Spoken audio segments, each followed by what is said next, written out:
McAvoy's here, and James, he's a big-time movie star, you know. Oh, thank you. James McAvoy is a stage and screen actor, as you probably know, who rose to fame in Channel 4's Shameless, and then went on to star in Atonement, The Last King of Scotland, and The Chronicles of Narnia, and The Lion, the Witch, and the Wardrobe, and also Wanted, of course. Born and brought up in Glasgow, James is currently voicing a movie called Romeo and Juliet. Are you voicing that in your Scottish accent? No, I'm not. All the gnomes, because it's a film about Romeo and Juliet, basically, except everybody's garden gnomes, and they all live in Stratford upon Avon. But you'd think they'd all have kind of like Stratfordian accents then, but they don't. They all sound just a bit London. So, yeah.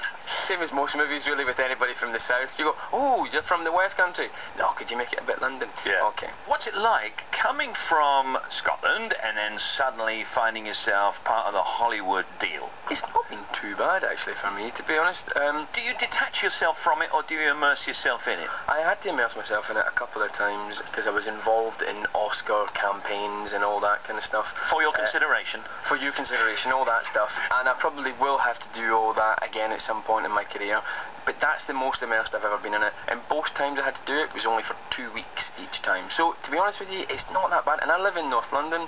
I don't live over there. I've probably spent 8 weeks of my entire life in Hollywood. So, it's not actually been that much of a nightmare. It's interesting because you're known personally there as well. I mean, I see you on red carpet things, and you're quite cool about stuff. All right. And I think that's the way to be, isn't it? I think so, although you do run the risk of going, oh, here he comes. He's so real. He's so down with the kids. He still drives a normal car. Here he comes. Can't win, can you? Giving it all the, I've got a mortgage, I never bought outright. I'm still on the bus. Yeah, I'm so worthy. Is there pressure for you to go over there, though? Because you've had a really successful few years really. now. I think, to begin with, it seemed like the obvious thing to do. But I've got two agents. My British agent, who I've been with since the beginning, and my American agent. And both of them, just the same as me, were going, well, we should go over to America now. It's time to do that. To be honest with you, all the Hollywood films, or Hollywood-funded films that were coming over here to cast, were filming either here, or in Europe, or in Africa, or in Australia, or whatever. So I feel like I could be moving there just to fly back here all the time. The latest movie, then, The Last Station, is about the Russian writer Leo Tolstoy, played by Christopher Plummer. A great actor, Christopher Plummer. Excellent. Yeah, and I saw a little clip from it the other day, and I'm thinking, he's perfect. Baron von Tolstoy, he's amazing in it. Yeah. He's so good. And you are Valentin. Yes. Tolstoy's naive private secretary. How naive is he? He's pretty... Well, do you know what? Yeah, he's pretty naive, if I'm being honest. He's a bit in love with Tolstoy. He's a bit in love with the idea of who this great mythical figure is. Does he realise what a great person Leo is? Well, yeah, and does more than just realise who he is. He also fantasises about how amazing he is and builds him up, as happens with most political, spiritual, social leader figures. And by this point, Tolstoy was more than just a novelist. I say just with trepidation, but he was a spiritual, political leader by this point, really sort of unbeknownst to him, paving the way for the revolution. And the ear of every common Russian person was bent towards Yasnaya Polyana, where he lived. He was like a living god. He was like their Gandhi at the time. Yeah. And this guy, Valentin, was a complete Tolstoyan. And then, of course, he has to separate the myth from the man and understand the differences. And he kind of falls out of love with Tolstoyism, but he falls deeper in love with Tolstoy. Isn't the story really about Tolstoy's wife, which is Helen Mirren's? The main drama in the story is that everybody knows Tolstoy's about to die, and that his works are up for grabs. Anna Karenina, War and Peace, and all those other ones which I don't know. So where do they go? Do they go to his family to pay for his family in the next 100 years or 200 years of his family's continuance? Or do they go to the Russian people as he wants them to do and be free for all people?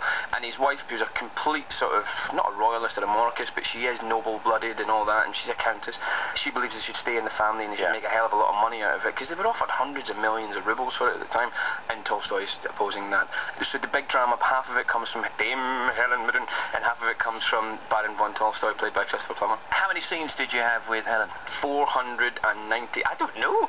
So you and her were in lots and lots of scenes together? We had major scenage together, and it was nice. It was an incredible experience getting to work with her. And also Paul Giamatti, I have to say, who was incredible to work with. Now, your real-life wife, Anne-Marie, also is in the film. She is. And she is Sasha in it. She plays Sasha. We worked with an American director who kept calling her Sasha. Sasha or Nasher. Yeah, she plays the daughter of Tolstoy, and she's very much against her mother. However, she's part of the aggressive sort of Tolstoyan myth-building. Yeah, great. You know? And, it's lovely. Well, this is exactly our kind of film. Yeah, no car chases, obviously. No, I tried.